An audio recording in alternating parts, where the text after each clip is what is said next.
Hello, ladies and gentlemen, and welcome to my college football playoff bracket. I think this is going to be like my ultimate prediction. So, stick with me here as I try to explain it because I only have this picture, which is just a current prediction by CBS Sports. It says there at the bottom, just their prediction right now by CBS Sports.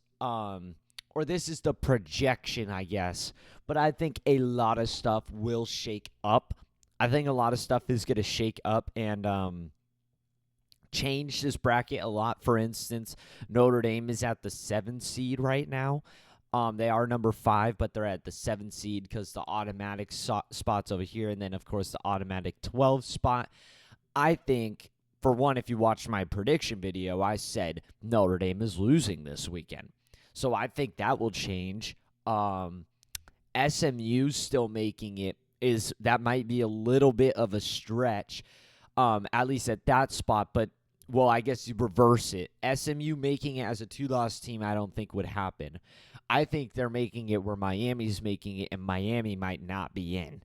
ASU, if they win this weekend against Arizona, I think they'd play probably Iowa State, it is. And if they beat that, I think they're going to overtake the 4 spot in front of Boise State because I don't think Boise State is going to win the Mountain West Championship against most likely UNLV if UNLV doesn't drop one this weekend to Nevada, which they hopefully shouldn't. I still think Boise State is going to lose in the Mountain West Championship and throw their chances. They have not had very convincing wins recently. They barely beat Wyoming by 4 points in a game where their star running back was out. They looked pathetic, but he came back in and won them the game. Without him as a piece of this team, it's really not looking too good for Boise State. And ultimately, it still didn't really look that good for them the whole game. Wyoming was 2-8, or became 2-9. They're awful, holding them to just 17 points. That does not look good for Boise State. I don't think they're going to last. And if they do, that would be a huge disappointment because the moment they match up against whoever would win this match, they will get thrashed. They will get thrashed. They will get killed. But I think Oregon, a lot of people are saying Ohio State is going to be the team in at the 1 seed rather than Oregon. I do think Oregon is getting a little bit disrespected right now. This happened with Oregon last year to Washington. Washington won against Oregon, but was not winning games very convincingly as Oregon was. And a lot of people said Oregon's going to rematch against Washington in the Pac-12 game, Pac-12 championship game, and they're going to beat them. And Washington still beat Oregon in that game. It was close again, but they still beat them. Another reason to that was Washington should have lost to Oregon in the regular season matchup, but they didn't. And a lot of people were saying Washington is not winning that Pac-12 championship game.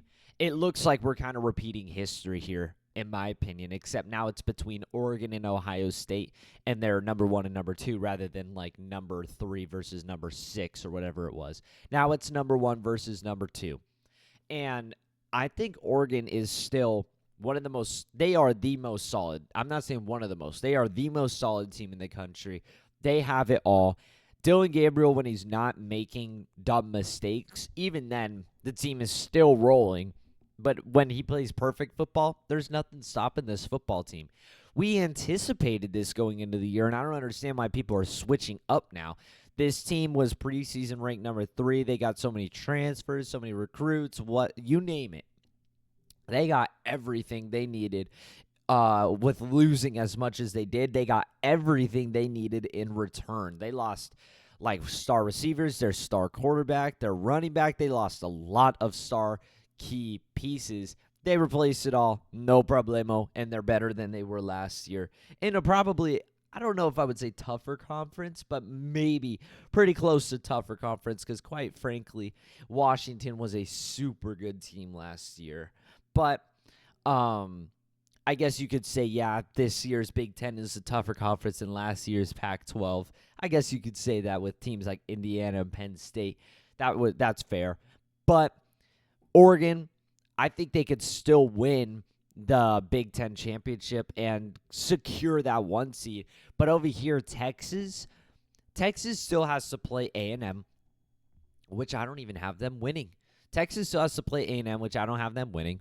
And then if they do win that somehow, or if A&M wins that, they have to play Georgia, which I don't think Georgia's letting those games slip out of hand. Quite frankly, Georgia has looked had to sneeze, of course, right in the middle of a video. Thank you. Georgia has looked so much better since, or I would say Carson Beck has looked so much better since that Ole Miss game.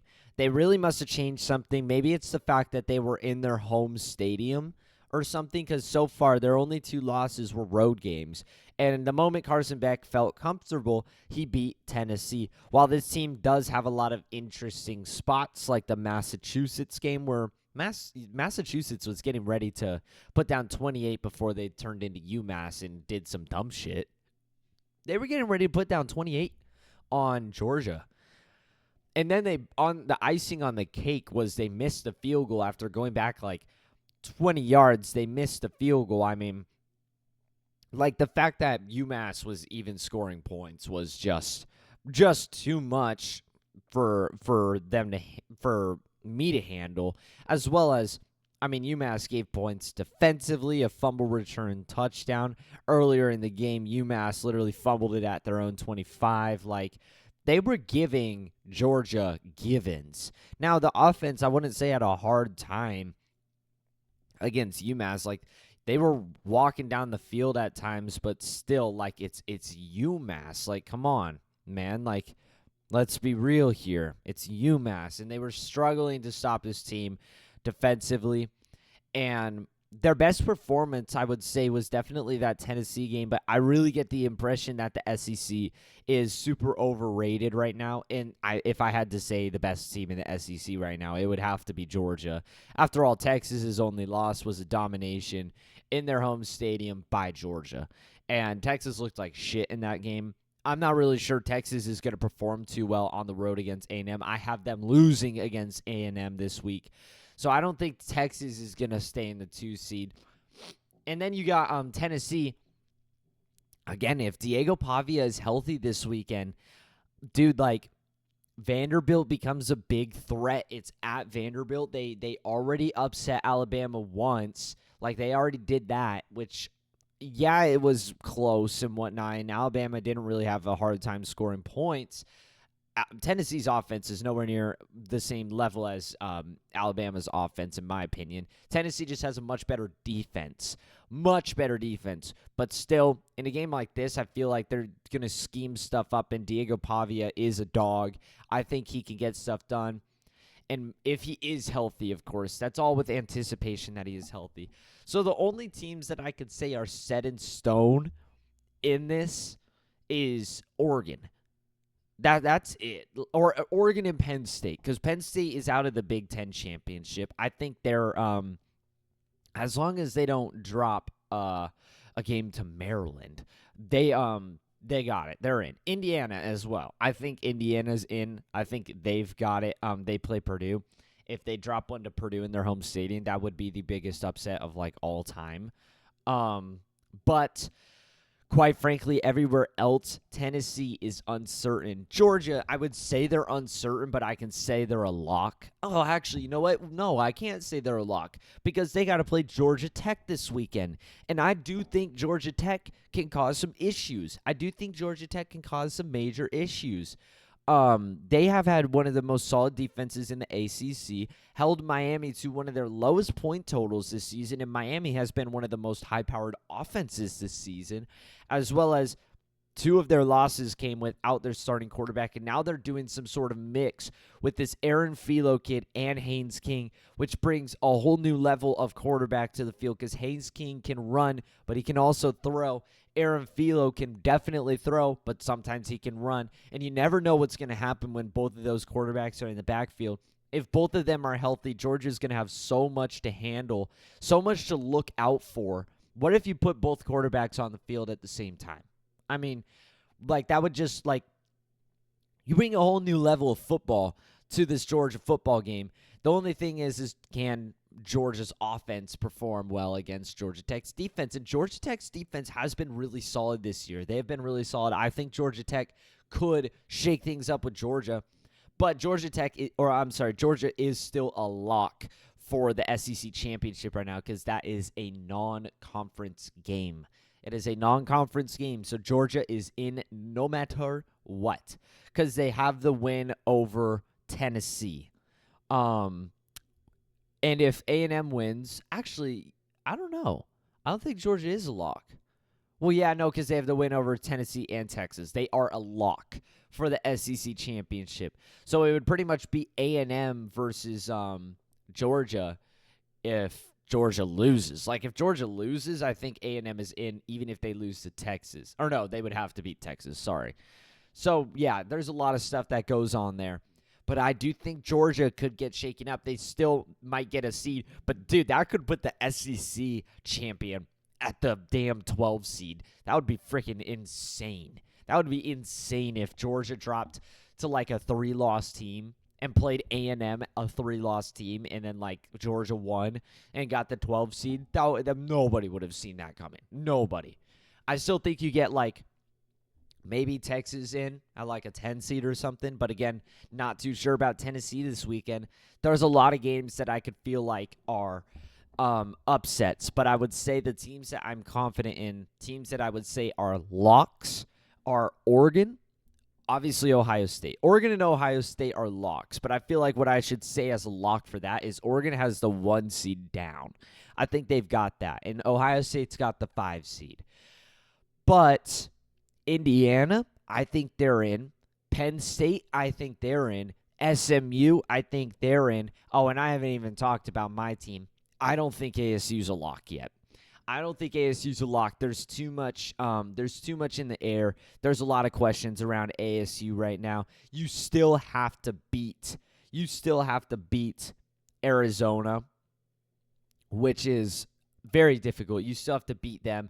And if you do make it, you play either BYU, Iowa State, or Colorado. However it shakes up, maybe even Kansas State, not sure. However it shakes up this weekend, ASU still has to play a tough game. And we have been winning the tough games, but can you keep winning the tough games? Not sure. ASU, I'm not sure if they're a lock. But guys, isn't this just a beautiful day and age to live in? ASU is literally projected right now to get into the college football playoff. That's unbelievable. That is unbelievable. We were projected to finish last in the Big 12. We were projected to be the worst. Some people had us going 1-11 this year. And now we are projected to make it to the college football playoff. I would say I'm more confident in ASU making it into the college football playoff than I am Notre Dame, than I am Miami, than I am Texas, than I am Tennessee or Georgia. I'm more confident in ASU making it than all those teams because, quite frankly, Tennessee has dropped some bad games this year, and they have scraped their way out of games on the road or at home. They beat Florida in overtime. They lost to Arkansas on the road. Beat Alabama by 7 points. Pulled that game out against Kentucky, but they won by 10 points, which came in the fourth quarter. That game was close all the way through. Tennessee has had their examples. They have done nothing short of struggle in some SEC competition, and quite frankly, Arkansas is terrible. I was high on Arkansas, but quite frankly, they lost to Oklahoma State.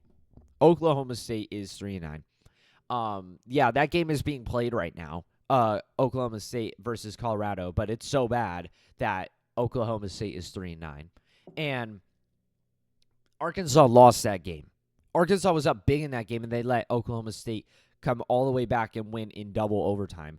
That is a middle-end team in the SEC. That's where I think the SEC is I think they're overrated. You also have Florida, who got swamped in the swamp, 41-17 by Miami. I mean, LSU lost to USC. Like, there is examples of these SEC teams losing games against teams that you think they should be beating. Even Missouri barely beat Boston College.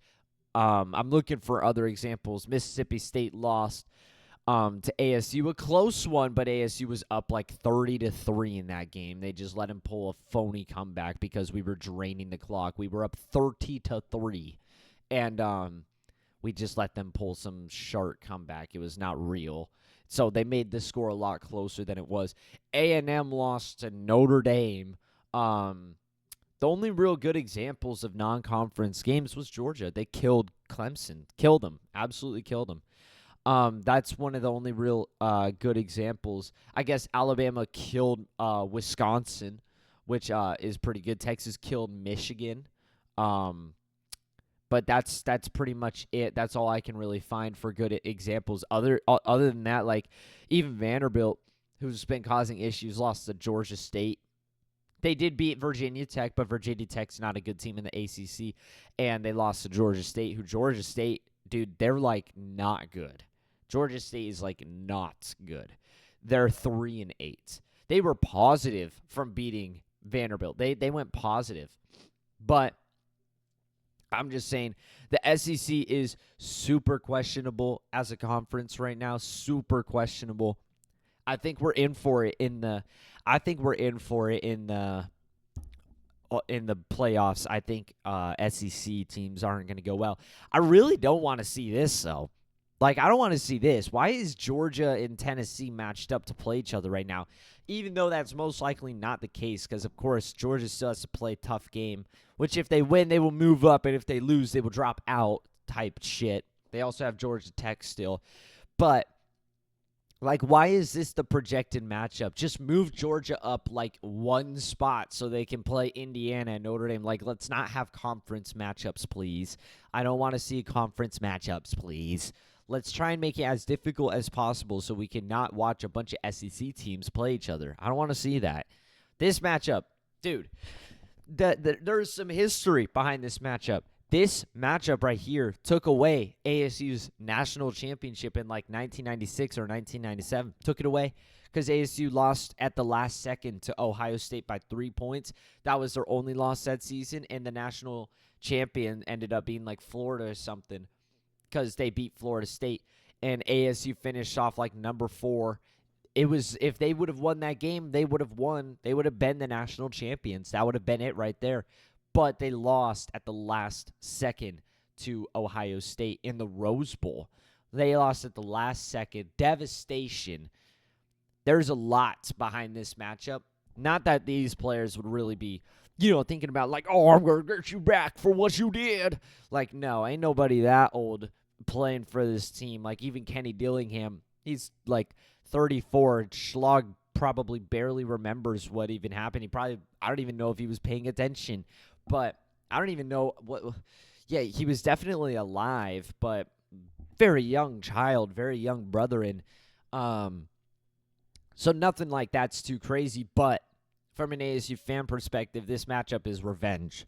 This matchup is revenge if this were to happen, which it could be likely. Oh, I did talk about Boise State. I don't think Boise State's going to last here. I'm praying for their downfall. Of course, Oregon State is shitting the bed right now.